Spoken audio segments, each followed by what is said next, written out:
علیکم ورحمۃ اللہ وبرکاتہ۔ جی محترم بھائی نے یہ لکھا ہے جی، دوسری بات، اگر ابراہیم بن محمد زندہ رہتا تو نبی ہوتا، کیا یہ حدیث صحیح ہے؟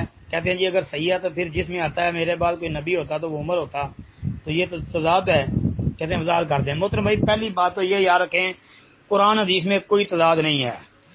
مولوی صاحب کی سمجھنے والے عالم صاحب کی عقل کے اندر تضاد ہو سکتا ہے، اس کی سمجھ کے اندر تضاد ہو سکتا ہے، ہاں اس کے فہم میں تضاد ہو سکتا ہے۔ نبی علیہ الصلوۃ والسلام کی کسی بھی حدیث کے اندر کوئی تضاد نہیں ہے، ہاں نہ قرآن میں تضاد ہے نہ حدیث میں تضاد ہے، قرآن حدیث آپس میں نہیں ٹکراتے۔ دوسری بات یہ ہے کہ یہ بات کہ اگر میرے بعد کوئی نبی ہوتا تو عمر بن خطاب ہوتے، یہ ترمذی کے اندر روایت ہے حسن درجے کی، اس کا ذکر ہم نے اس گروپ کے اندر پہلے بھی کیا تھا سوال کے جواب میں۔